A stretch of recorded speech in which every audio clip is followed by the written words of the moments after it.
Yeah, can't confirm or deny what this episode will or won't be about. It is our understanding here at Tenapod that a critical analysis is forthcoming. I guess you could say that. We'll see at the end. Maybe at the end we can... So you're saying it's an ongoing investigation? Yeah. Too early to comment. We'll see. All right. It's a continuation of eugenics stuff that we talked about, but it's not exactly about eugenics. I see. Yes. If you were advertising a talk in this way, Mm-hmm. and I didn't know who you were, Mm-hmm. I would probably have some pretty harsh prejudgments. Yeah.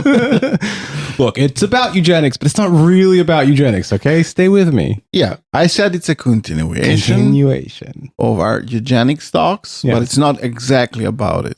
So it has something to do with it, but it's not. We won't talk exactly. I mean, we'll partially talk about eugenics, but in a different way than we used to talk about it. This is a serious issue. It is, yes. It is, though, actually. Yes. It is. Probably, Well, I mean, now we're back to the arc. For our patrons will know that... well, they'll know that we usually introduce the show about at this moment. Oh, yes. By saying... Mm-hmm.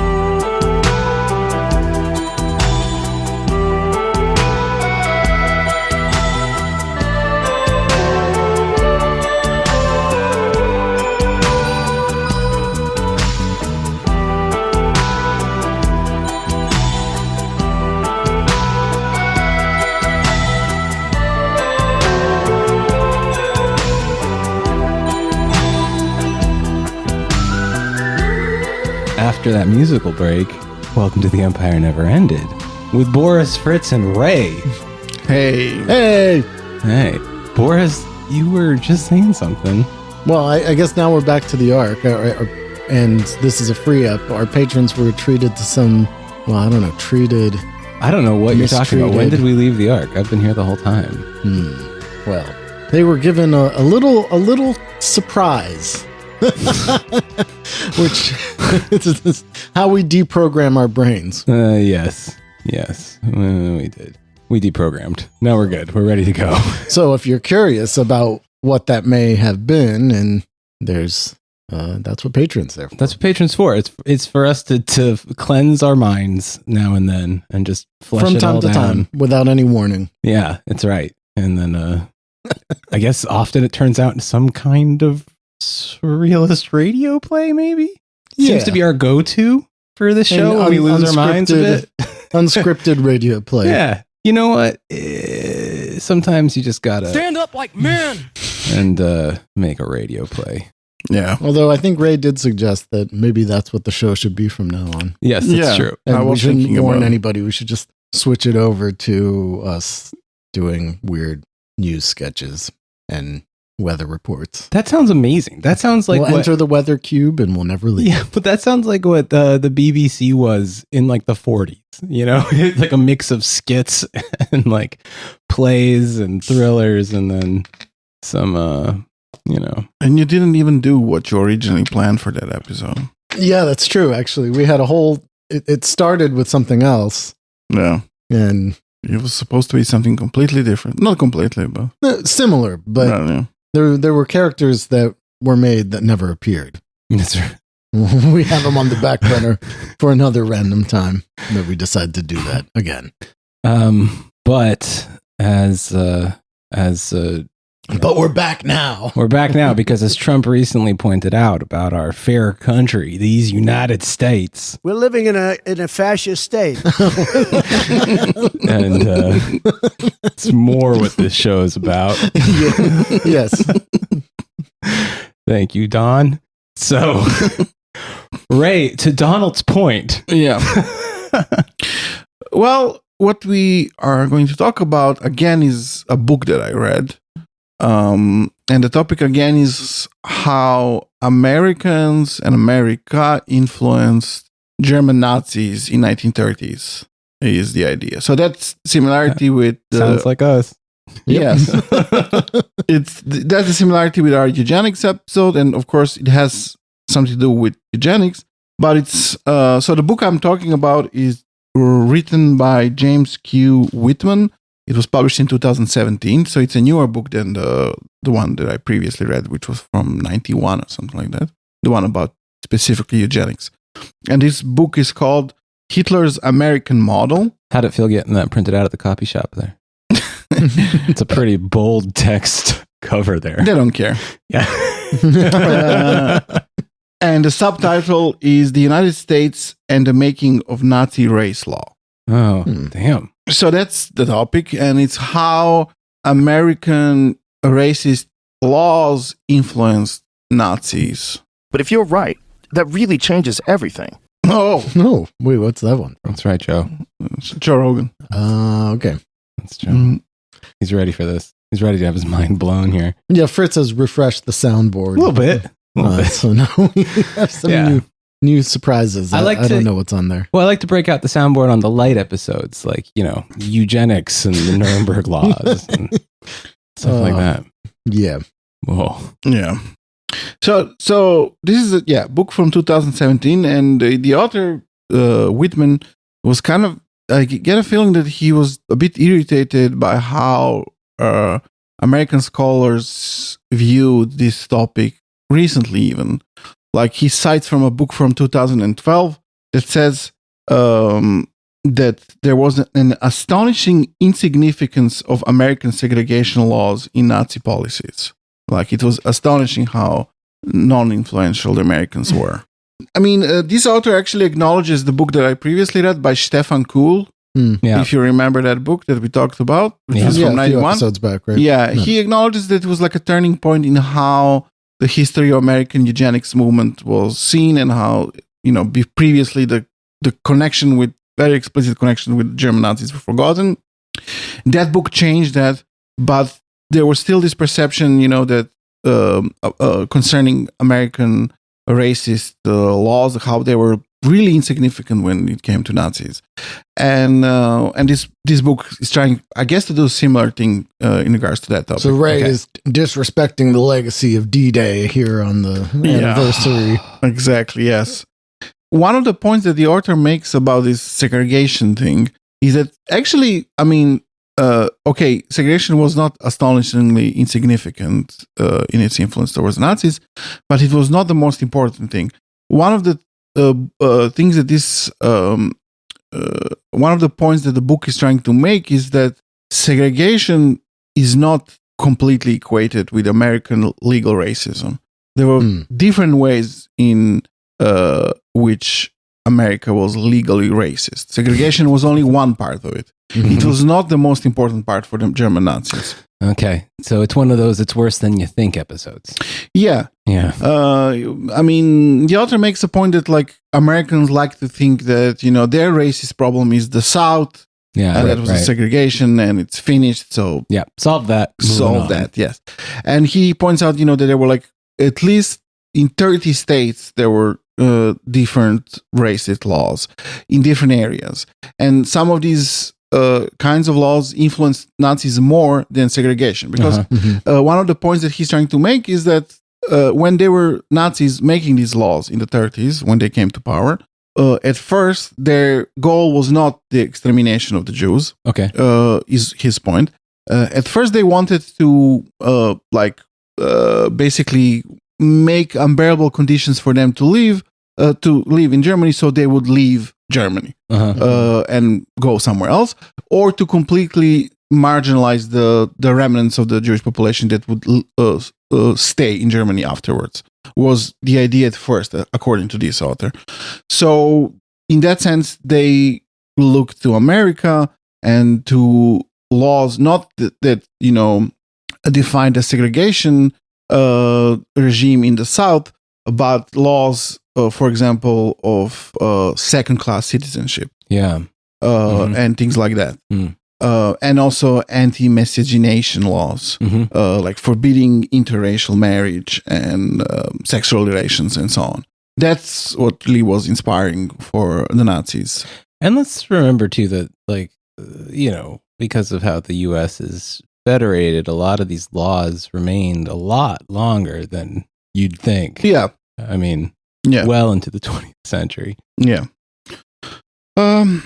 I mean, for sure, until the late 60s at least. Yes, Some exactly, later than that. Yeah.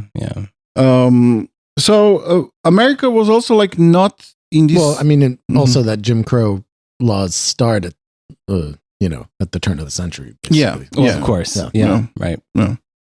So America was not seen by Nazis in Germany before that as some kind of clear ideological enemy. They really looked up to America in many ways. Yeah. So they, saw it as a powerful, wealthy, innovative, industrial power, and also as a Nordic state. They would often point that out, and saw it like as a big historical moment in the Aryan dominance over the world. Was the establishment of the United States. Nazis often would say that. And also maybe what's kind of interesting for us is that they clearly saw America as an offshoot of the British Empire, which they admired very much as well, as a kind of they saw the British Empire as an Aryan project to dominate the world. Vince, the Aryan farmers came. Yes. And as America is a kind of a more modern version of that. That succeeded the old empire. They would often point out that America has a racist or racial consciousness, which is reflected in these laws, and that they are the only country that have such laws, and that for that reason they are the only model that Nazis have to take into account. Yeah. And often they would, like some Americans like Ezra Pound and the rest, they would often define America and Britain as an Anglo-Saxon kind of states, projects, close relatives to the German project. Yeah, it's an underappreciated aspect of the American dream. Yes, I mean, Hitler even he gave speeches in. They mentioned the melting pot. Oh, great! But they say goes back to Ford, way back to Ark, whatever. But they say the melting pot was only for Aryans. You wanted to make a superior Aryan Nordic state, and you wanted Scandinavians and Germans and English, and this is the melting pot. Ford would throw a Italian in there too. Yeah, he wasn't that strict. Even though, I'm focusing on Ford because it's well known that Hitler in particular admired Ford, right? And in the International Jew was very influential. Yeah. The paper that Ford put out, and the melting pot, and the melting pot. He was, if you go back to our old Ford episode, Ford literally had a melting pot that new workers would step into in their national garb and then come out suit and tie wearing, clean shaven Americans. Yeah, but also, what this book teaches us is that there was such a thing, in a relative sense, that was called or perceived as a moderate Nazi, as opposed to a radical one. And there were especially in the area of laws, there were many debates and clashes between them on how to exactly enact and define these laws and how to criminalize interracial marriage and such things. So it's a mod Nazi. Yes. And Coined it. The radical ones were the biggest fans of America. Yeah. The most racist ones always invoked the example of American laws, and the moderate ones were saying things like, well, let's not get crazy. Wow. And often this is not... We're Nazis. We're not crazy. Yeah, we're not Americans. Jesus. Yes. And these were not ethical concerns. These people were not racist. They were just thinking this is kind of impractical and crazy to do. And also they were a lot of these more moderate Nazis who were often before that they were conservative nationalists. They didn't come necessarily always from the Nazi party. They came from the National Conservatives who governed with the Nazis for a bit and then were later incorporated in the Nazi party. Right. They were not obsessed so much with the racial and Jewish question. many of them were anti-Semitic and racist for sure. Yeah. But they didn't obsessed over it and thought it. And many of them were lawyers, and therefore they were more. They were a part of this kind of European view of law, which defines it as a kind of a precise science. And it has to make some sort of internal coherence and sense. Yeah, even more than European, very, very German. Yeah, also. Yeah, and the radical Nazis were fans of British and American style common law, which is just an improvisation. You can do whatever the fuck you want. It's lawish. Yes. Yeah. And they exactly liked this kind of loose, non-defined aspect of it because they said it's more it's less conservative in the sense that it better and more immediately reflects the needs of a nation as they are defined by politicians. Okay. Yeah. So basically, you can do whatever you want. Is the point? Yeah. You don't have to obsess over how to legally define a Jew. And these moderate Nazis who were lawyers often were they couldn't accept that we can have a law that restricts the behavior of a group that's not defined in a way that makes sense. Yeah. And therefore their option was less restrictive for the Jews and would probably save more lives because the ways you can define a Jewish person were that they opted for was someone who's more than half Jewish, who's married to a Jewish person, such things. I would like to make one amendment, that is just to change "save more lives" into "not kill as many people." Exactly. Yeah. I mean, the perspective, the way I use that, because a lot of this book mentions a lot of debates and meetings of various commissions that happened when they were defining these laws. Okay. So there were clashes between them, and some of these more conservative nationalists who later became Nazis were opting for these options that, from that kind of retroactive perspective, would save more lives, possibly. I mean, there was actually one of them who I forget his last name now. I will maybe remember it later. He was of Hungarian origin, some aristocrat who was a part of these Nazi ministries and a part of these debates. I'm just going to guess one of his names is Ferenc. Just putting it out there. Okay, maybe, yeah. I'd say it's a 50-50 chance. He later actually was a kind of a part of the resistance to Hitler as much as it existed in Germany. He was a part of the plot to assassinate Hitler, and he did save some Jews.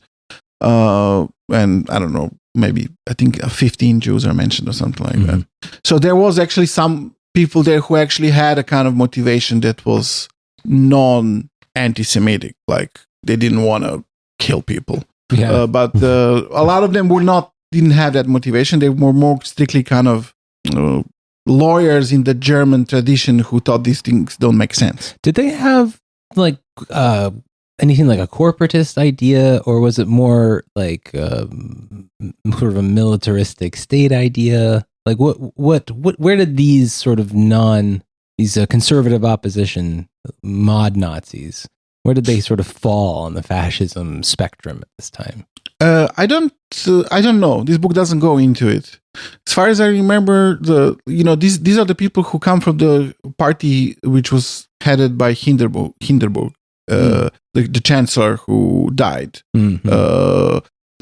He was actually the president of the Republic, I guess. I think, and Hitler was the chancellor, and then the old general died, and soon afterwards, the Nazis took complete power and absorbed the National Conservative Party. But they were the kind of old style, I guess, of nationalist conservatives who, I don't know, have roots in the late 19th century, probably. But these are not the same as the conservative revolutionaries, Storm of Steel guys. They had connections. I think some of the conservative revolutionaries were supporters of this kind of... because they were often aristocrats and such things. But I actually don't... it's probably very loose and messy, too. I mean, I'm saying to you is a complete improvisation. I might be completely wrong. This book doesn't really say anything about it. So, All right. I don't think that all of these so-called moderate Nazis came from that. Some of them were genuine members of the Nazi Party. Yeah. Nazi Party also had different factions, and it was a kind of also a coalition of different interest groups and so on. But as this book says, none of them were like heroes or resistance or something like that. Yes. Of course. Not even Colonel Stauffenberg? Wasn't that his name? Shut up, Bright Eyes, and listen to me. Different movie. So Germans had a lot of praise for the Americans and also for FDR's regime, I guess we could call it. Yeah. And they often would define it as a kind of a regime, which is what they liked. Like they would say how he assumed dictatorial powers, which they thought was very cool, and how he's like, he's going into these bold experiments like the Nazis, which also they thought was very nice. And they even called him revolutionary in Nazi newspapers. Wow. Which, it was a compliment. It's got the strong Dutch maybe name. The fuck is it? It is. Veld, right? Yeah. Yeah. Kind of something Nordic to it. Yeah. Yeah. They were not into calling him Rosenfeld. That was a whole, that's later. We talked about That's that guy. that's 37, 38, 39. Yeah. And up to that point, FDR was also not singling out Hitler when he was criticizing dictators and so on. He wasn't. Oh, we spent a good part of this last bit of this arc talking about how cozy everybody was. Yeah. No. Yeah. Also in this period, there was like a very close kind of symbiotic relationship between the Northern and Southern Democratic Party in the United States. Southern being the extremely racist one. Yeah. Leading to all sorts of bizarre compromise parties in this period where like Upton Sinclair's socialist party it was one of these weird compromise parties that brought us Robert Heinlein in the end. Yeah. It's a weird time. So the Southern Democratic Party were the supporters of the New Deal. Yeah. So it was a kind of the New Deal also had this very racist component. To it. Also, what Germans found very specifically Nazis inspiring was the genocide against the native population, right, and their expansion towards the West. Yep. And they cited explicitly when later on when they went searching and conquering Lebensraum in the East, they often cited American expansion towards the West. I think that even goes back to the fact that these vanishing Indian stories were quite popular in pre-World War I Germany, as in like Hitler grew up reading these. Hitler was a Karl May fan, like everybody else was. Yeah. And then for that reason, it's often said even now how Hitler really appreciated Native Americans and so on. But for example, as early as 1928, Hitler gave a speech in which he admired how Americans, as he said it, this is a quote, gunned down the millions of Redskins to a few 100,000 and now kept the modest remnant under observation in a cage. Damn, he's practically an indigenist. Yes. Shit. Yes. He's going to be talking about decolonizing the Nazi party next. Yes. And often even like some of these like Nazi warlords in the East would refer to the Slavic or Eastern Europeans as Indians. That even happened. God damn. Oh. What a thing to be inspired by. Imagine being that kind of piece of shit that fucking reads the Trail of Tears and is like, yeah. Oh, we should do that. I feel super patriotic right now. Yes. I'm going to vote. Should do that to the Sorbs. Yeah. Once we figure out what they are. So send the Slovenes out of Laibach. Yeah. Ooh. And like once again, in their in regards to their view of Britain and America, like this author Whitman says, in Nazi eyes, the U.S. ranked alongside the Brits to be respected as racial kindred and builders of a great empire. Well, yeah, I mean, I guess they lost their dreams for overseas empire were dashed by their, failure in World War I. And so if you're going to look towards a successful land empire, you can either look at the US or the Russians, who did, kind of very similar things in their pushes eastward. But, that's... What about the Khanate? Go classic. You want land-based conquest? Well, I bet they did like the I bet some of them did too, yeah. actually. Probably had posters of Genghis. So segregation was not really what was the focus, like in the US segregation was not the focus of the Nazis. What they focused on was the questions of citizenship and, on the other hand, sex and reproduction. So they were inspired by American race-based immigration laws in the first place. Yeah. That's where they really studied They're a lot. inspired by the worst shit. Yes, Yeah. of course. Of course. And then also, there are three categories of laws they're inspired by. One is this race-based immigration laws. Okay.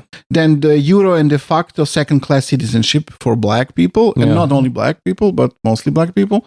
And the third categories are the anti-miscegenation laws, which existed in 30 states in America. Yeah. And often Nazis will say how there are no other anti-miscegenation laws anywhere in the world, and that therefore we need to look up to America as the most advanced and racially aware Nordic state that exists. But Boris, you were saying that in the colonies still, the ones that remain, there may have well, been Germany these did laws as have, well, right?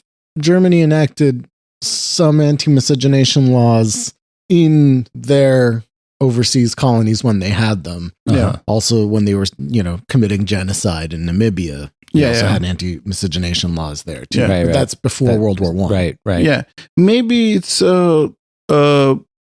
I think that's also mentioned in this book, but maybe that's what Germans counted as their own. So they were saying it's only us who did it in Africa and Americans. Sure. Like there was something like even in South Africa, which is a very racist country. Yeah. They outlawed like sex between races outside of marriage, Yeah. but not marriage itself. I think. Okay.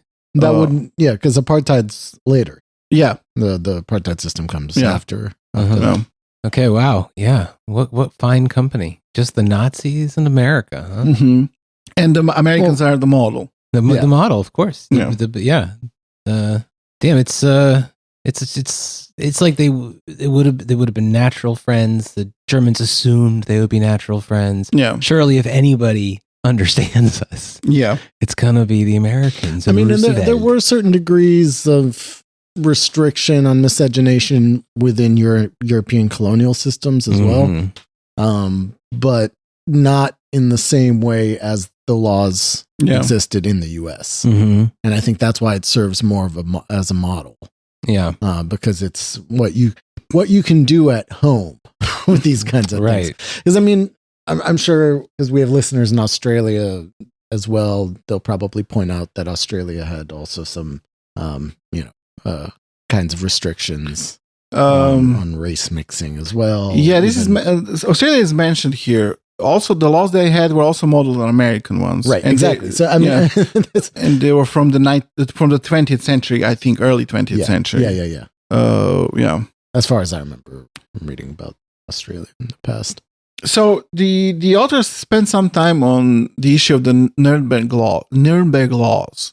So those laws were the first kind of race laws enacted by the Nazis in 1935, after lots of debate in their own circles of how they should actually do it. And there were two. Often people today talk about two of the Nuremberg Laws. We'll discuss them briefly soon.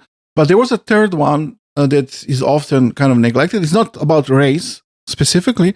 The first of the Nuremberg Laws, they were proclaimed in this rally in Nuremberg, which is why they're called like this. It was a kind of a spectacular event that also marked the complete takeover of the state by Nazis. Yeah. No longer in the kind of coalition with the National Conservatives.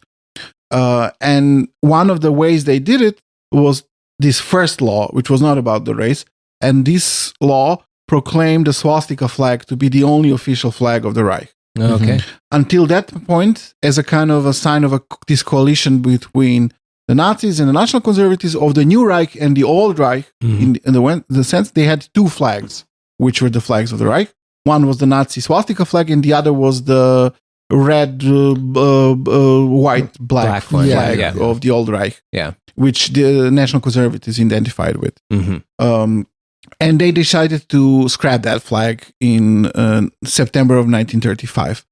And New York Times wrote like a kind of an article about the enactment of these 3 laws. Okay. And the title of the article was Hitler's Reply to an Insult. So why was it called like that? It's very interesting because there is a direct connection with America here in this thing.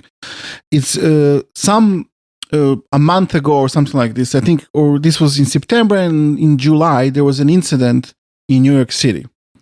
In those days, there were lots of clashes between anti-fascists and Nazi supporters in New York City. And on one occasion, there was something that was called the so-called Bremen incident happened. All right. It was like a bunch of, like maybe even 1,000 anti-fascist rioters, among them some communist sympathizers, as New York Times tells us, attacked SS Bremen, a German ocean liner, pride of German engineering, and kind of trashed it and took the Nazi flag and threw it into the Hudson River. Nice.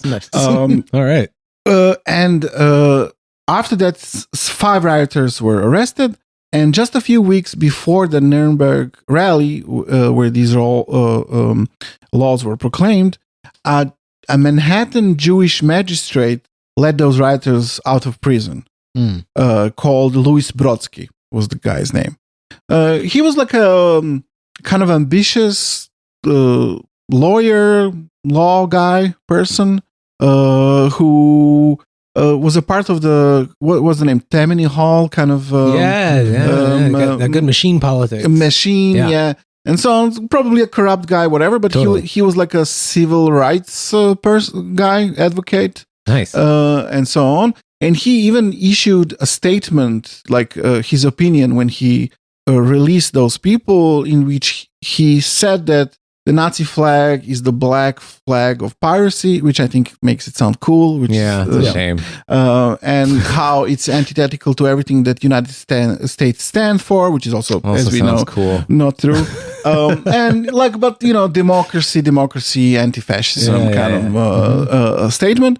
And so this was the insult that the New York Times said Hitler replied to when he not only proclaimed swastika flag to be the only official flag of the Reich, but also enacted 2 anti-Jewish laws. Because Brodsky, of course, was Jewish. So it is kind of typical of that kind of media to look for an incident like that, and not that, they'd been anti-Semitic from the get-go, and that perhaps their plans were to enact race laws. Yeah.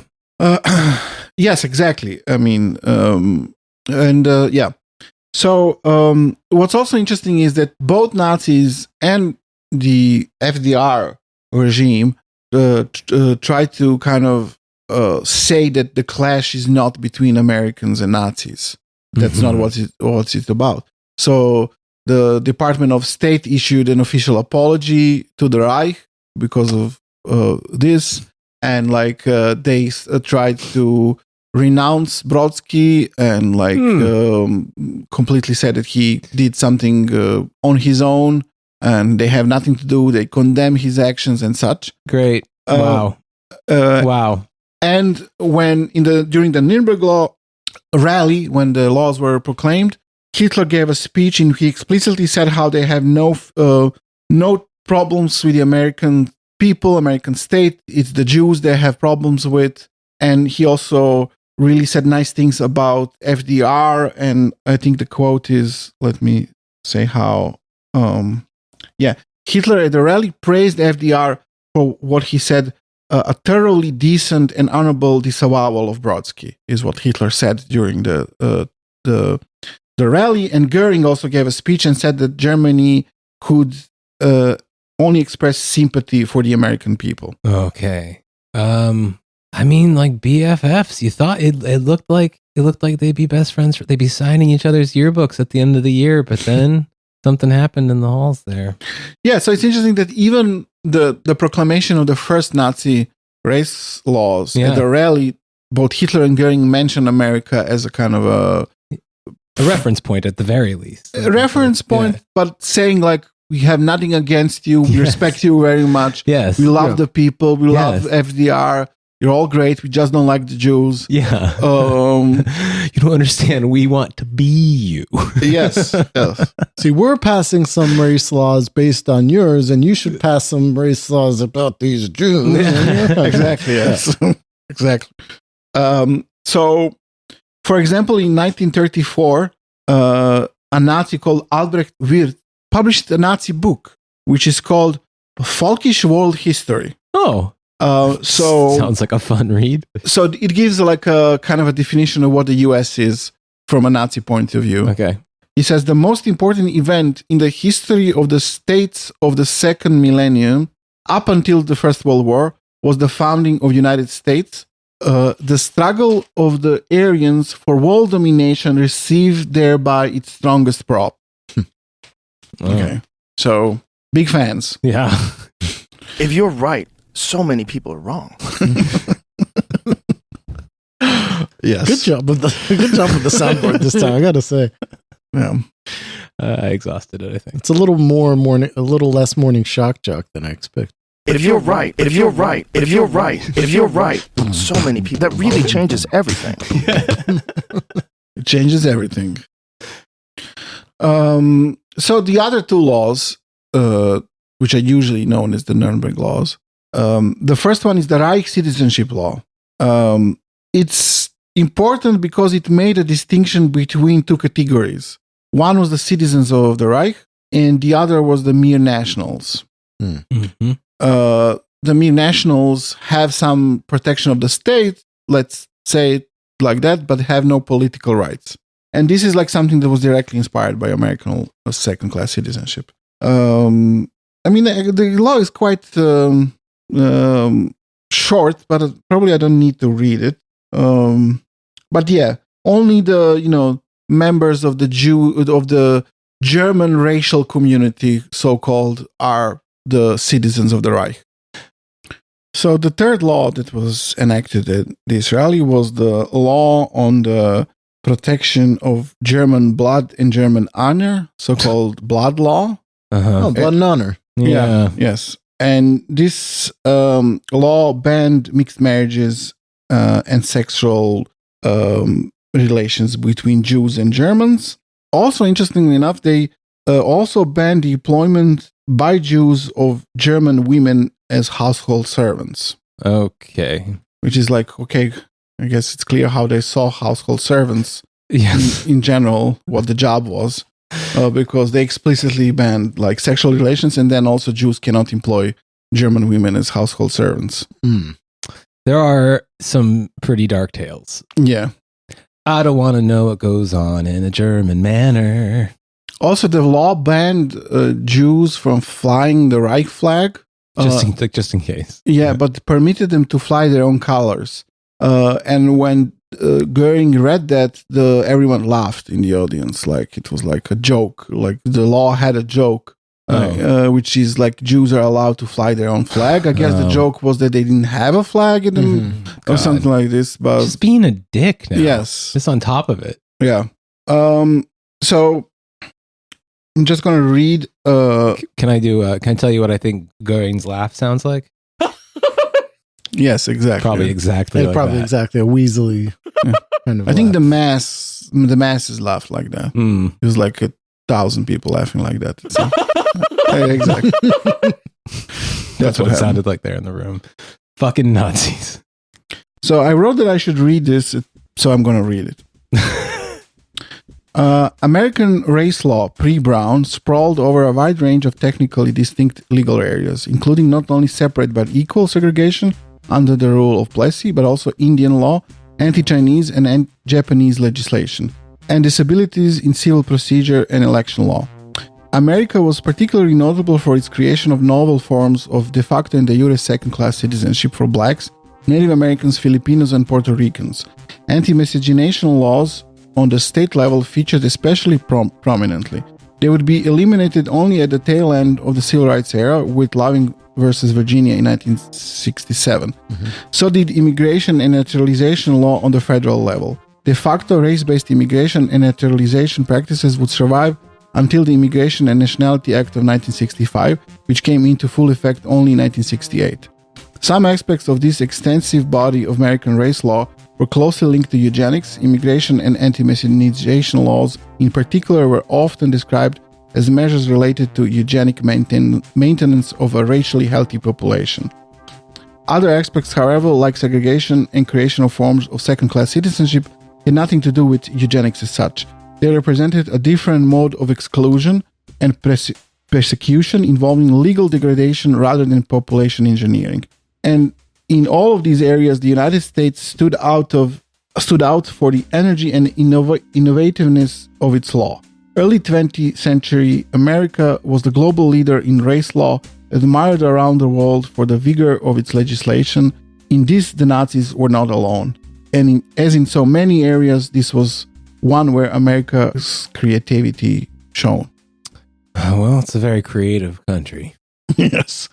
Ugh, damn. So yeah, really number one, like worldwide, leading the charge. America, as Nazi authors knew, had a history of racial exclusion, and it dated back really to the first days of United States. Before even. Of course, yes, but we're talking about the United States of America. So when the first Congress met, they enacted the Naturalization Act of 1790.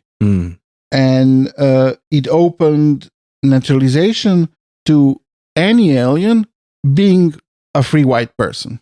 Okay. That's from 1790. Right. And the author of this book says that laws were not completely absent at the time, but were very, very uncommon. I can add to this a little bit, thanks to, I think, the writings of Peter Linebaugh, I think was who wrote about this, that the first known legal definition of white was as part of an anti-miscegenation law from the 17th century, which defined white people very specifically as English and English property holders. It was quite specific at the time. So I'm not sure what permutations that's gone through in that sort of century between these 2 points, I guess. I'm sure many things have changed, but that was the basis anyway for American race law. Yeah. But a lot of these, like as Boris pointed out earlier, most of these laws were enacted after the 1880s. Oh yeah, or during the 1880s. I mean, there's also famously the Dred Scott case. Yeah, which is I think before it's obviously before the Civil War. Yeah, that defines what Dred Scott sued the U.S. government. And the U.S. government said that black people cannot be citizens of the United States, and the U.S. Constitution doesn't apply to them. Yeah. There were laws older than that. Like there was in the Midwest, there was legislation introduced aiming to prevent free blacks from settling. This was in the antebellum period. Then also, while in the 1850s, Connecticut and Massachusetts introduced literacy tests in the hope of keeping undesirable Irish immigrants at bay without formally excluding them. So literacy tests were often used for such things. Beginning in the late 1870s, American immigration and naturalization law took a different turn. The shift had to do largely with the appearance of Asian immigrants. So there was the Chinese exclusion legislation in California in the 1870s, and also in the national level in 1882. Especially important was the 1896 bill aimed to restrict immigration through the use of literacy tests. So they did it as well. There was also the Asiatic Barred Zone Act of 1917, which, as the name suggests, marked out a vast area of Asia as the home of undesirables to be barred alongside homosexuals, idiots, anarchists, and more. Wow. There was also the Emergency Quota Act of 1921 and the Immigration Act of 1924. The latter in particular was manifestly race-based, favoring the Nordics of Northern and Western Europe over the undesirable races of Eastern and Southern Europe. Meanwhile, today, we're couple years away from fucking Congress banning Chinese ownership of like U.S. farmland, you know. At most, there's a lot of weird parallels and echoes. Biden just fucking closed the border yesterday. I'm thinking also about the Trump's ban on Muslim countries, Muslim immigration until we figure out what's going on. That guy. It's just we're so committed to this program of just fucking time-honored tradition. Yes. Wow. Yeah. So this is also interesting. In particular, as the Nazis were very much aware, America was a part of a broader historically British world. British imperialism deposited a network of free white man's democracies around the globe, displaying a common commitment to maintaining what Columbia professor J.W. Burgess influentially praised in 1890 as ethnically homogeneous states. These included Canada and New Zealand, Australia, home of the anti-Chinese agitation linked to similar agitation in California, beginning in the late 1840s. And of course, South Africa. So in this theory, Britain, just to be eloquent, squirted its seed across the nations. Yes. From which sprouted tiny British babies. Yeah? All right. Yeah. That's disgusting. Others use terms like settler colonialism to define things like that. But this is how, like, I'm instantly thinking of the Monty Python, Every Sperm is Sacred song, Yes. Like, it tells you these are fucking English Protestant types, these are wasps. So, as I mentioned, also what was particularly important for the Nazis were this creation of second-class citizens in the U.S. Inside the U.S., Native Americans were viewed up to 1924 as nationals, but not citizens, which is the distinction that the Nuremberg Laws also recognized. Mm-hmm. It's inspired in this example of the American experience. A distinction that late 19th century American commentators acknowledged to be the prerogative of a great colonial power, the distinction between citizens and nationals. Okay. Mm-hmm. Puerto Ricans were defined constitutionally much as the German later did the Czechs. They were foreign to the United States in a domestic sense. So Hitler himself admired American race law, especially, as we mentioned, in the treatment of Native Americans and Puerto Ricans. Who he loved, remember? Native Americans. Yes, Native Americans. Just loved Obviously. them. So during the antebellum period, blacks were denied citizenship status in one of the most reviled decisions in American constitutional history, Dred Scott versus Sanford, Boris just mentioned, which was instrumental in triggering the Civil War. After the victory of the North, Dred Scott was overturned as black citizenship status was in principle guaranteed by the 14th and 15th Amendments. But with the collapse of the Reconstruction, blacks, especially but not exclusively Southern ones, were deprived of meaningful political rights by a host of late 19th century legal decisions designed to evade the strictures of the post-Civil War Constitution. This is actually exactly what inspired Nazis in the way they tried to define this second-class citizenship for the Jews, how to restrict their rights. And this is how they made this. Like when the South lost the war, formally they had to recognize, the whole United States, black people as citizens, but then used all kind of trickery to actually make it meaningless. Yeah. Yes. To create a classed citizenship system. Yeah. Well, so it was like a kit. They just had to pick it up. Exactly, yes. So the right to vote in particular was denied to virtually all Southern blacks. The techniques involved included notably literacy test, a device that had first been used by Connecticut and Massachusetts in the 1850s as a means of introducing covert racial restrictions in immigration. Literacy tests were a clever and influential American legal invention imitated by the Australians, and so on. But let me just point out also something that would not work on your average European Jewish population. Like it's highly literate. Yeah, so they have to tweak that for their own. No. But alongside literacy... They've cracked it! Yes. Alongside literacy tests came grandfather clauses, limiting voting rights to those whose ancestors had voted before emancipation, poll taxes, and more, including the creation of a system of political primaries that guaranteed exclusive rule to the Southern Democratic Party.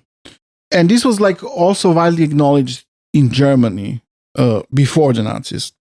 Like Max Weber wrote about this, and he really pointed out how he was fascinated by and him and other German intellectuals, how this black citizenship really didn't exist, although it formally did. In practice, they made it meaningless in America, and this was like discussed in intellectuals who wrote about it. It was a known thing in Germany. There was a lot of interest into that subject. Let me see. So also what was very influential for the Nazis and Germans was the example of, which is now, according to this author, a bit forgotten, was the case of how Puerto Ricans and Filipinos were also put in this category of second-class citizens. He says the victory in the Spanish-American War in 1898 brought the United States colonial possessions in Puerto Rico and the Philippines. When America acquired new territories, the inhabitants were supposed to become citizens. Nevertheless, there was widespread sentiment against granting the inhabitants of new territories full citizenship. So the Pacific population, Americans really regarded as belonging to an inferior, or at least for the moment, hopelessly backward race. And in a series of decisions known as the Insular Cases, the Supreme Court consented to the creation of a de jure second-class form of citizenship for the newly conquered populations. The Constitution held the court permitted these colonial subjects to be treated as mere non-citizen nationals, which is the category introduced by the Nuremberg Laws in Germany. So, Fritz, you look like a person who likes a good handbook, am I right? What the fuck does that mean? I don't know. I think you would appreciate the form. I don't know. I haven't washed my hair in like 3 days. Is that why you're saying that? Because I look like one of those guys that sits at home and reads handbook. Give me the fucking handbook. Of course I love handbooks. Yes. But how about the National Socialist Handbook for Law and Legislation? Look, if it says handbook on it, I'm there. Okay. I just want to read just one paragraph from it. Give it to me. This up. It says pass the torch. And then we have a few quotes from Hitler, and then we can do what you want, and then I will continue. This topic? Yeah, this thing. Right. Well, should it be read like a German? Sure, why not? Well, there's many reasons, but we'll just ignore them. All right. The law on the revocation of naturalization and the withdrawal of German citizenship of 1933 distinguishes between the desirable and undesirable immigration. In this connection, it is opportune to direct the reader's attention to the fact that the difference between desirable and undesirable naturalization has played an important role. You started losing it a little bit there. Yeah. Okay, I got low stamina on that character. Shit. You take it from the top? Take it from the top. I can't do it like that. Use your best National Socialist voice. But that's I imagine it to sound like this. You've got an amazing German. You can go forever in a German accent. Yes, but I don't want to. Listen. Listen to him. He's a moderate Nazi. I'll go for American Nazi. Yeah, fuck off. The law on the revocation of naturalization and the withdrawal of German citizenship of 1933 distinguishes between desirable and undesirable immigration. In this connection, it is opportune to direct the reader's attention to the fact that the difference between desirable and undesirable naturalization has played an important role in the immigration law of the United States for some years. It is again from the National Socialist Handbook for Law and Legislation. Yes. I want to give you 2 Hitler quotes now. Oh, please. Please. One is from the Mein Kampf. Oh. And the other one is from the sequel that was never published. The sequel, Mein Kampf 2. Yes. This time. Hitler's... This time I'm dead. Yeah. Like Mein Kampf 2. The struggle ended with me blowing my head off. Yes. I mean, it was so great that the publisher, a Nazi publisher, decided not to publish it. I see. I see. Manfia, how do I put this delicately? It's not a good book. Well, last time I did something very serious. This time I thought to have some fun with it, you know? Some jokes, yeah? I can do without reading Hitler. God damn it. Why do Why is it assumed that I can live with reading Hitler? Just because my name is Fritz, isn't it? Yeah, that's Oh, damn it. Wish I picked. It's in your racial. Wish I picked like. It's your racial destiny. What if I had picked like I don't know. You didn't pick anything. It was the name given. It's the name given to me by my real life mother. God. Marta. Yeah. Eva. All right. Here we go. This is Hitler. Thanks, Ray. Hitler's actual speaking voice, it was like it was just kind of some boring bullshit guy. So I'll do that guy. There's currently one state in which one can observe at least weak beginnings of a better conception. This is, of course, not our exemplary German Republic, but the American Union, in which an effort is being made to consider the dictates of reason to at least some extent. The American Union categorically refuses the immigration of physically unhealthy elements and simply excludes the immigration of certain races.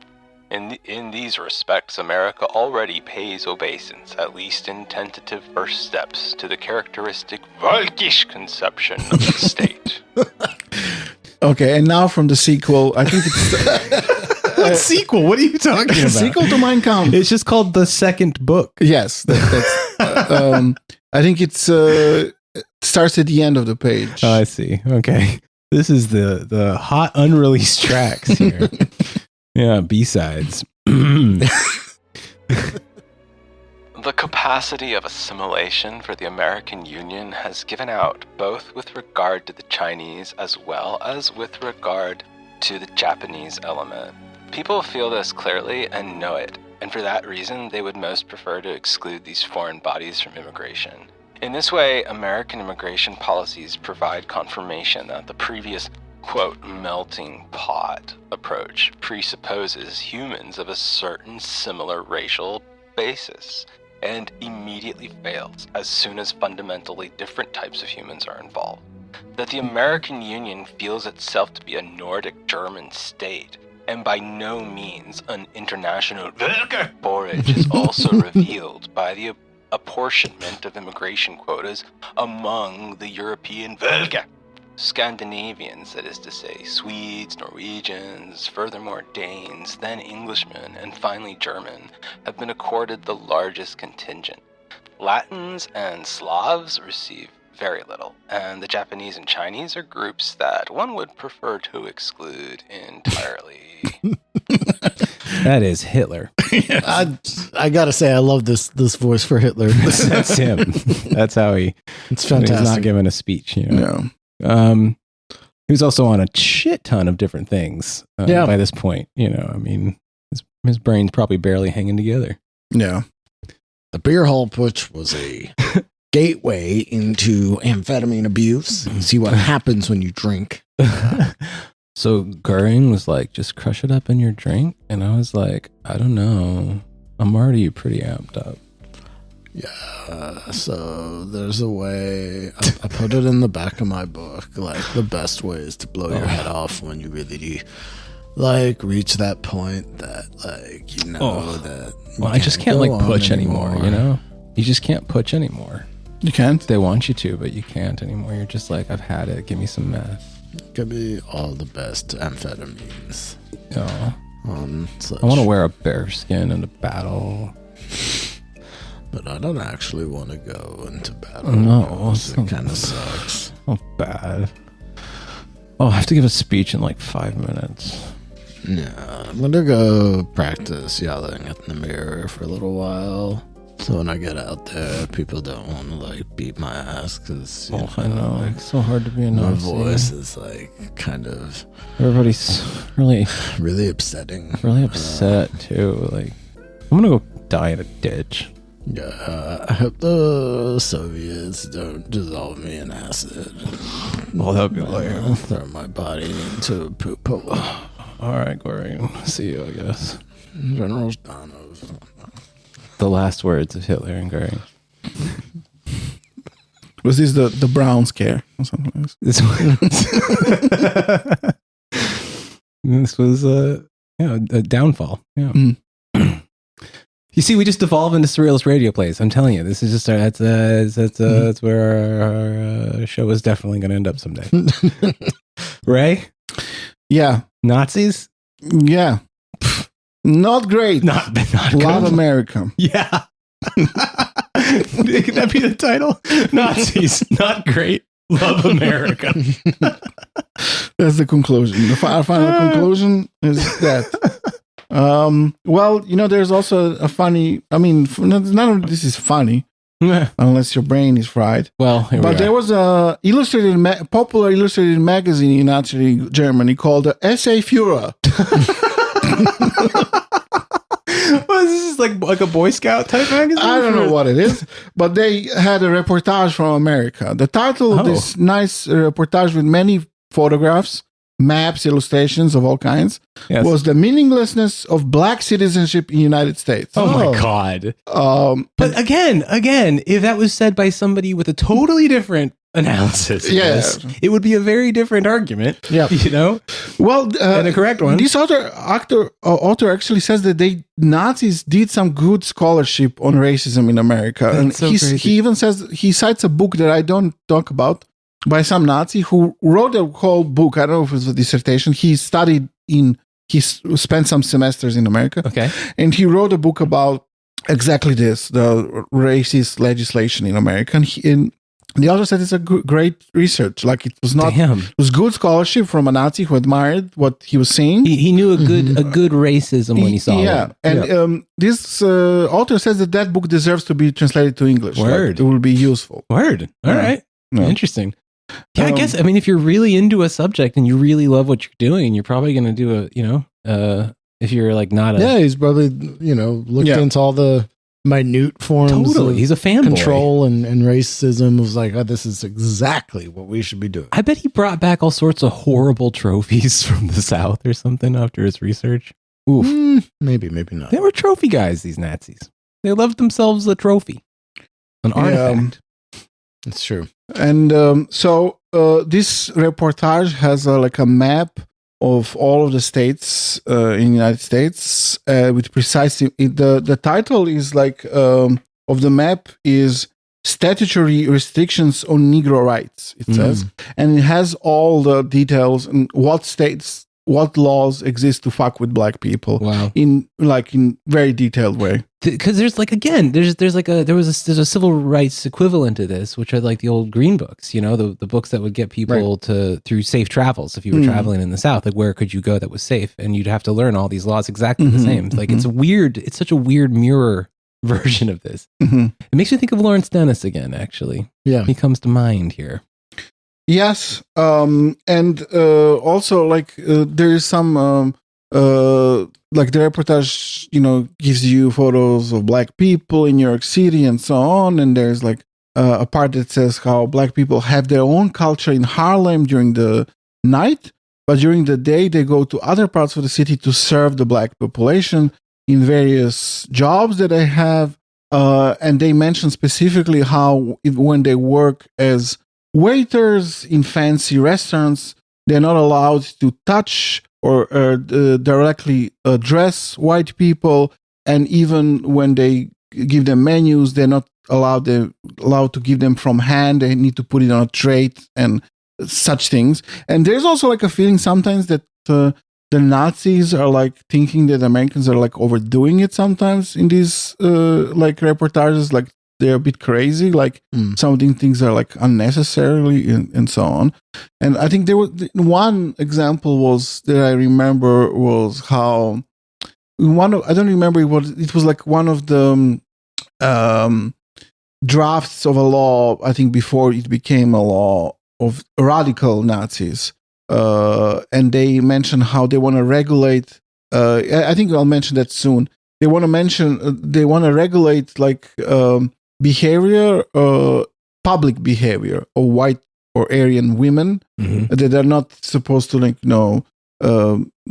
damage the honor of the nation or the race by schmoozing around with non-Aryans, but they specifically say in public, and mention how American laws even prohibit such things in private. Yeah. And we are not doing that. Yeah. And this came from like radical Nazis. Right. Which, okay, of course, they, in the end, decided to exterminate all Jewish population. Of course. But some years before that, when they were making these laws, they actually had thoughts that some Americans are overdoing it. Yeah. As in that there's maybe like too many rules. Yeah. I want to point out that as Ray was illustrating Nazis making laws, he did this motion that looked like a kid with a crayon on the ground.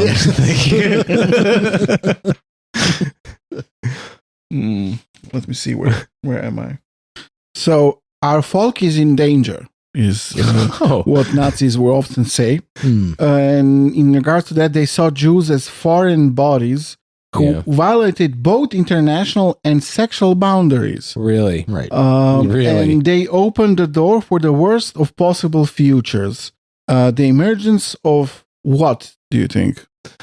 Oh, man. A monoculture, a world government. You're on the right track. Okay. Of a single unified humanity. All right. The usual. Yeah. So it's very similar to, the globalists, these talk of the globalists today, no? Oh, yeah. But you know what the thing is, though? I kind of have to say I admire that they use the word humanity, because that is, that somehow recalls like German manor lords would rail against peasants who discovered that word in the Middle Ages. You know what I mean? Like that goes way back. So I'm glad they're telling you what side of this they're on, and it's not humanities. No. So the whole point, how you get to this the horrific future, the worst of united humanity or unified humanity is through mixed marriages and the production of what they call the mongrels, which is what they want to prevent. And everything is about that, really. So when they came to power, I mentioned they had these talks among them, different factions, radicals, and so on. Yeah. And so before the Nuremberg Laws, they had some drafts and like manifestos, memorandums, and so on.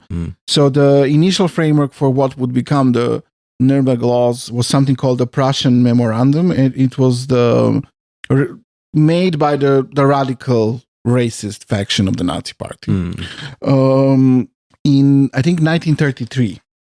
So the person behind this Prussian Memorandum was a guy called Freisler. And he's was a Nazi, a very fanatical Nazi lawyer who would later become the head of the president of the People's Court, the infamous Nazi, very bloody court.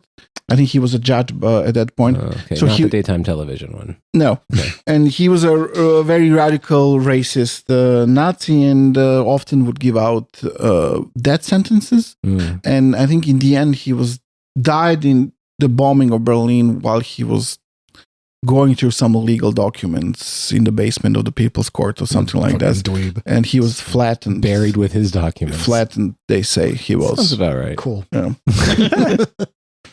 But so the Prussian Manifesto is full of citations from American laws, it's all about that. I don't know if you want me to read that, but they're big fans of America, and that's characteristic for these radical Nazis is that, and they're not only fans, they study America and American racism and legal racism, and are very well educated in it, and are able to talk about it, and they often do in these conferences with the more modern ones. They discuss American law. It's like one of the main topics. Interesting.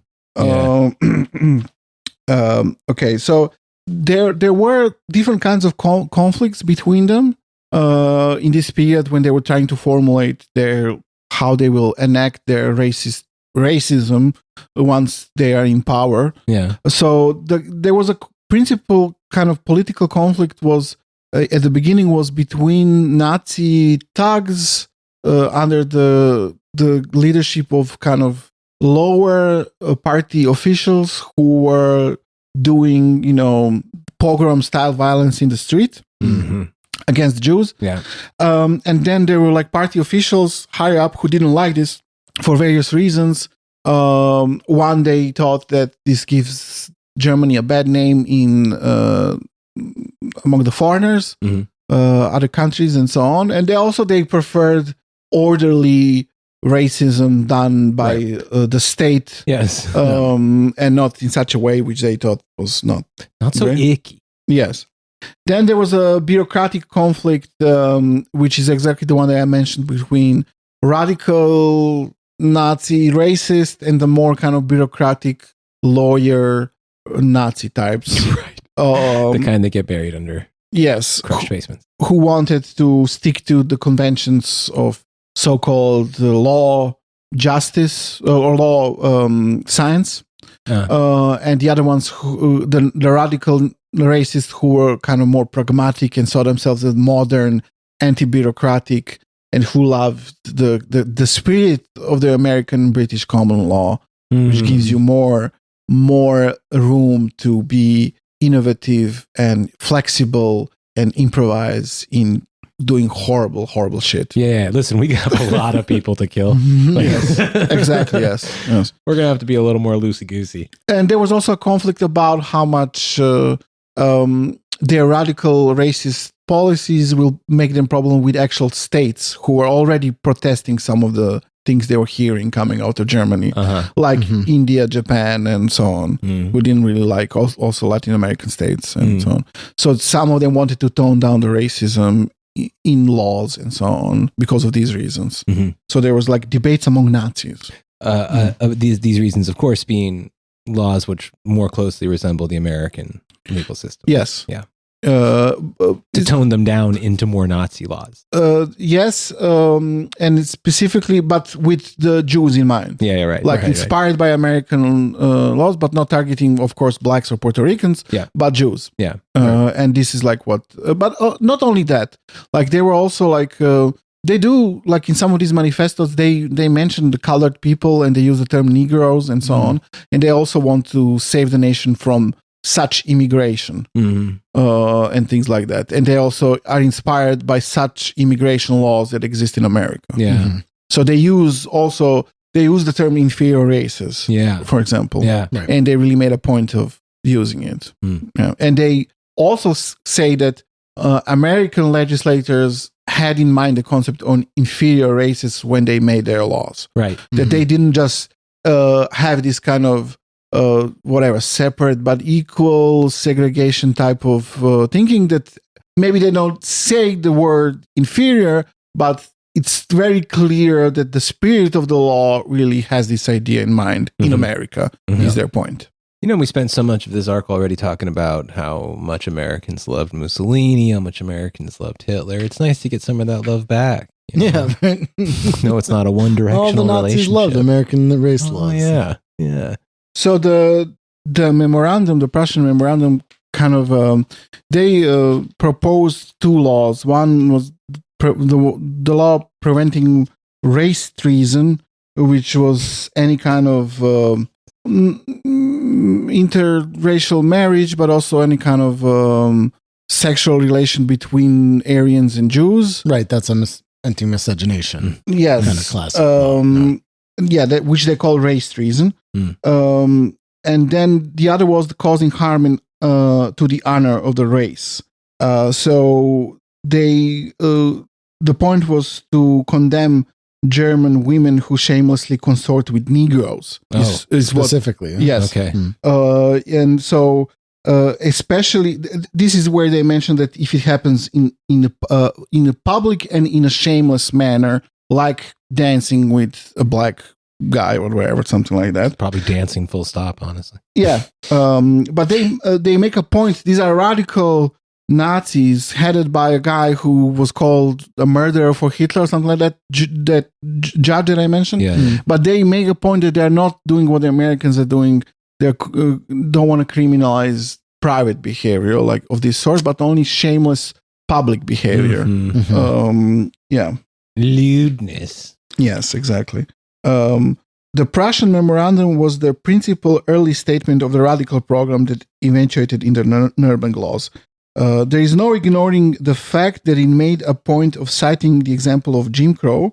Moreover, it is striking fact that it treated Jim Crow as a more radical than what the Nazis themselves envisaged.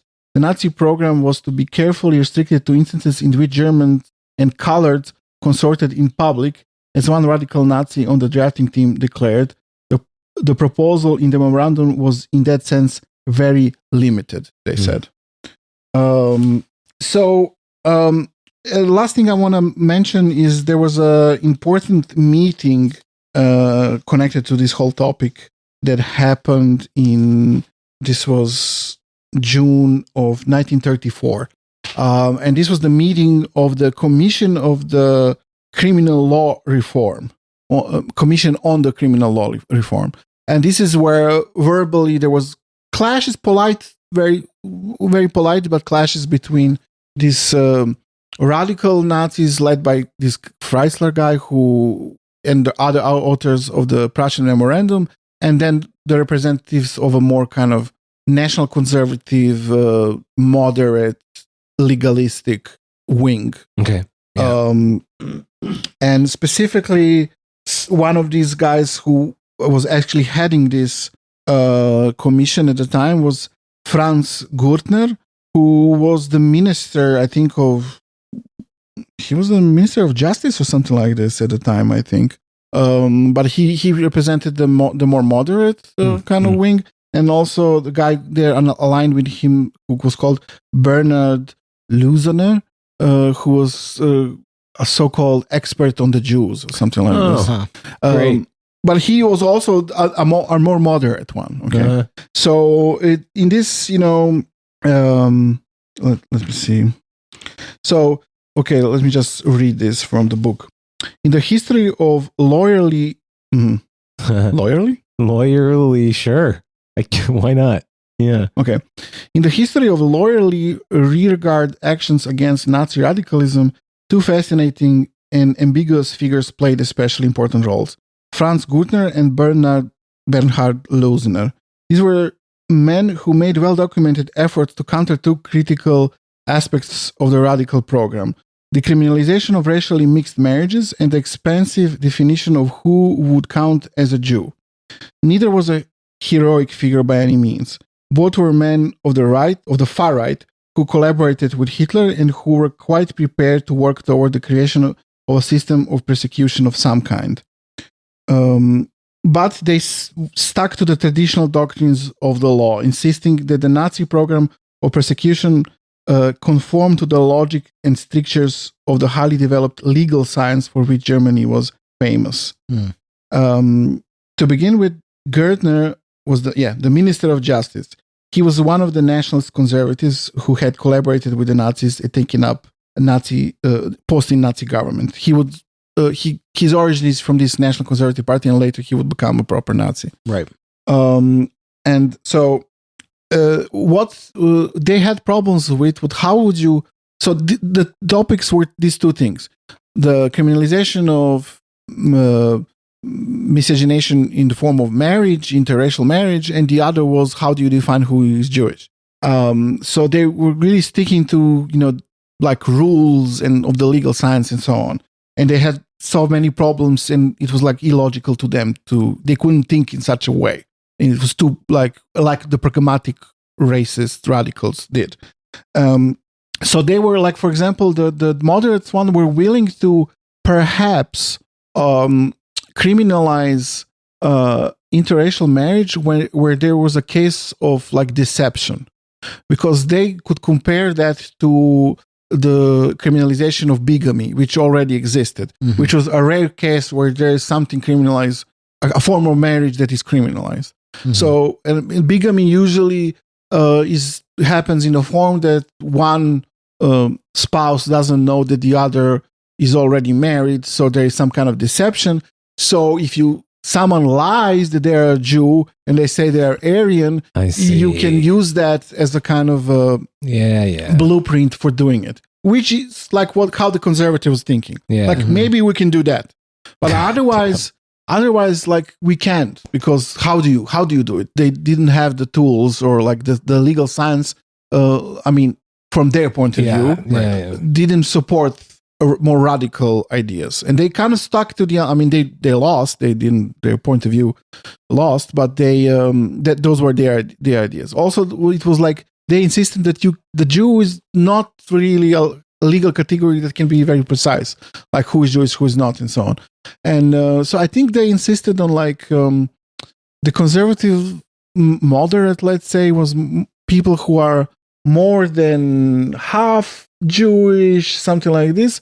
But they were also like, it seems they were tending not to perhaps, I'm not sure, to define it at all, or like not to have those kinds of laws exactly, or to define it in a very strict way, which will affect only some part of the Jewish population and not all. It is interesting that so both sides of this debate were quoting heavily from the American, like this whole commission. You have like transcripts from it. They talk about America all the time, American laws, and it seems that they're all very well acquainted with it, and like also produce, like the ministries produce studies on America and so on. And the radical ones are citing it, as a good example to follow. But then I think there's some kind of trickery on the conservative part, moderate one, because they cite American laws and then they ask each other, like one moderate or conservative to the other, like, so there is no persecution of Jews or something like that. And they said, no, like there's not, like they don't. They actually count Jews as white people in America. And then they said, well, see, we can't use this. Yeah. Well, it doesn't apply. It's not what we want to do. Yeah. So they are going in more sense like we need something against the Jews, but at the same time they're saying these kind of laws, we can apply them. They're too whatever, extreme or harsh for our case. And then the point that the radicals make is like really kind of sinister. It's like all of this doesn't matter. You're just like a bunch of conservative, boring lawyers, bureaucrats who want to define things. What's good about America is their definitions are all over the place. Like every state defines who is black in a different way, and what they want to say in the end is like it doesn't really matter. Right. And one of them, that Nazi horrible judge, actually says that we should even use the term colored. We don't even need to put the word Jew in the law. We can just, like Americans, we can use the word colored. Amazing. Yeah. And the judges will know who the colors are, right? And the Jews are colored, and that's it. That's like he's a really big fan of, as I said, of this kind of common law style because it gives more. And he actually makes a point like it's not about definitions or science. Like we need to protect our nation and race from these intruders, and the law needs to give the judges freedom to do so. Basically, we need to protect our race. They acknowledge the fact that it's an arbitrary thing. They do. Well, that's what's interesting. They're saying like we need to protect our race, but like we'll figure out what our race is after. Right. Yes, it's like a common sense kind of type of thing, and the law should reflect that. The nation has instincts who the problem is, sure, and the politicians defined it, and the law should reflect political decisions by the people who are in power. Or the Nazis. And American law does that. And what these conservatives want, the traditional thing doesn't effectively enough. It's too slow. It's too obsessed with its so-called science, what makes sense internally, what doesn't, and so on. We need something more dynamic, bold experiments like the Americans do. Right. Is the point. That's very, very bleak and depressing. It is. It also kind of sounds like they want to do. They want to be more American. If what you get out of this now is that, like, you have a whole bunch of bad guys, yeah, and these national conservatives are kind of they're so like German about the law that like, and they're like that they can't figure out a way to make racial classifications that are broad-reaching enough to persecute the entire Jewish population in their territory.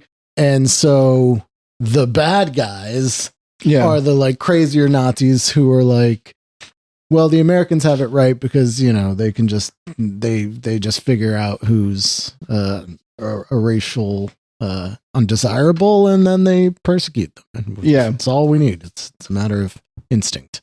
Yeah, actually, so I see now the guy of Hungarian origin that I mentioned earlier was present at this meeting. This was like Hans von Dohány, I think. Oh, a Dohány. Okay, well, I mean, shit. Yeah, he was the son of some Hungarian composer, Erno Dohány. Well, he's probably of the Dohány, like, noble family. I mean, He actually might have had some, like, anti-Semitic motivation in trying to push for this kind of politics because he later was, I mean, I don't know, he was also a conservative right-wing guy, but maybe he wasn't just anti-Semitic enough. I mean, he did save some Jews. That happens. I mean, you get people who are extremely far right and are like, well, maybe we shouldn't kill them all. Let me also put it this way. I mean, he is a composer and son of a composer. And I mean, you know, if you were involved in Hungarian music and didn't appreciate Roma music and Jewish music, your music sucked. Yeah. Like that's where all the...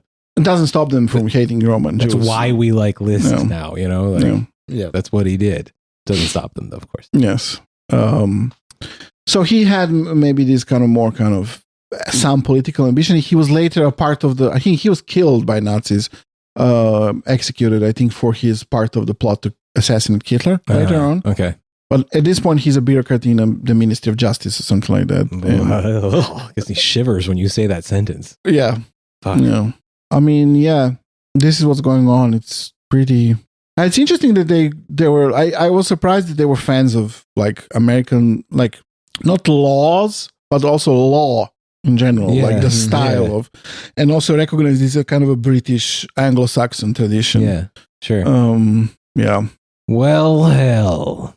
Yeah, I mean, I did know about some of this, obviously. I mean, this is a thing that's been talked about in certain circles. But yeah, I don't think I quite understood the extent of it. The fanboyness. Yeah, the fanboyness of yes. it. Like, yeah. It's really intense. I figured, like, why not? We take and the types of legal debates that they were having about it. It's actually really interesting. And I never really thought about it, but I suppose I would trust a 1930s Nazi to tell me what American racism looks like because they were studying it to see how they could do it. Yeah. Right. I mean, I never really thought to look there. Yeah. It's interesting, yeah. Oh, God. It's interesting that this author says that book is actually like good scholarship. That's like fucking crazy. And he says that he's like feels weird for saying that. Well, but, sure. Yeah. Listen, once you've been on this show as long as we have, having any Nazi write good scholarship, that's like a unicorn on this show. I mean, I can't even think of an example of that we've actually read. Well, some of that Ostministerium stuff. Okay, you mean like they're kind of ethnographic? They're ethnographic, shit, data about like, you know, the Soviet Union and... Yeah, fair enough. Even though, yes, fair enough. Even though that did kind of mutate in part into like the Gehlen group, which gave some of the worst intelligence assessments in human history. So hit and miss with these Nazis. I guess what we're trying to say. Slamming weights at the aviators. Okay. That's how they all go to jail. Or die. Or get executed. Or crushed. There's all sorts of ways. So, I mean, it's very interesting. And it's kind of... they really thought that... And also the way they look at America as a part of this larger Anglo-Saxon British thing. And I mean, which is obvious, an extension of the British Empire. They also admire other like offshoots of the British Empire. They look like the CIA. I mean, that's America, but they're like, not kidding. They like Britain as well, Australia, obviously everything. But America is like special. It's kind of the next stage, I think, of Anglo-Saxon domination. I mean, I'd imagine that I can see why they would appreciate Australia at this period too, which had that white Australia policy in effect. Yeah. It stayed on for quite some time too. Yeah. Well, then it's America's then the new Anglo Reich. Yeah. Just as they are somehow. I remember now. I didn't take notes about that, but the book that the Nazi wrote, who spent some semesters in America and was a big fan of American legal racism. His heroes in the book are Jefferson and Lincoln. Mm-hmm. And he cites all of the Lincoln's racist statements, and also the point I guess Lincoln made that don't know if he said if America's to survive, but the best solution would be if all the black people deportation. Yeah. And which is at that point what they wanted for the Jews. What did you think of Jefferson and Sally Hemings? I don't know. I probably didn't discuss that. Well, I mean, he did keep her as a slave. Yeah. Even after he had children with her, some of children he freed, right? I don't remember exactly how it went. But did they like inherit his property?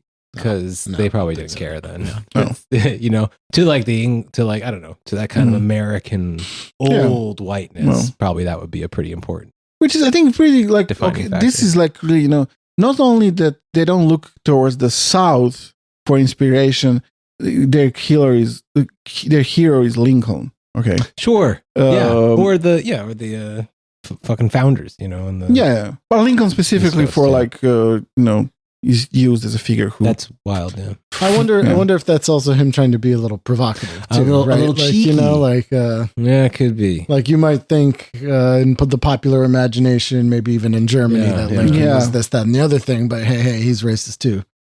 I don't know. I mean, he was. But I mean, like, still, I think I see what you're saying. Yeah. It is kind of a. Yeah. Hey, did you know? A novel approach. You know, the cutting edge of research there. Edgy. I'm not sure because they really kind of saw America as the leader in racism. So I don't think they were necessarily would make such a. They wouldn't see what would be cheeky about it. Like they're like racist and they're great at being racist. I mean, we love them. And that's. But they couldn't have been. Yeah. They must have understood some of the irony in centralizing Lincoln in that, given the Civil War, like that. I mean, I know they're German, but there's something in them that has to show the humor, right? I'm just saying. Maybe, yeah. I don't know. I think. Yeah. I believe in German humor. The only joke they made here is when they said that Jews can fly their flag, and everyone laughed. God. Oh, this is the kind of joke. Such fucking pieces of shit. Yeah. Well, I think that's about it. I mean, what do you think? Yep. You got something else you want to bum us out with here? I mean, no. That's it, more or less. America. Yeah. More Nazi than the Nazis. America. The Nazis more American than America. Well, it wasn't more Nazi than Nazis. The Nazis were Nazis. Yeah. It's definitely, it was very, very inspiring for the Nazis. Yeah. Well, America is here to inspire. Yeah. All right. Well, we'll be back. We'll be staying on the art. Yeah. Toulouse. All right. Bye. That's it.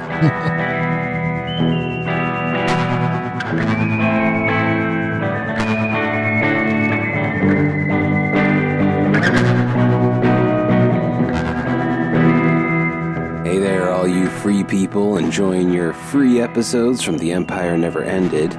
Maybe scoot on over to patreon.com/tenepod and become a patron. We publish 3 additional premium episodes there alongside the 2 freebies each month. We're on Twitter too, also at Tenepod, but our Patreon is really where it's at.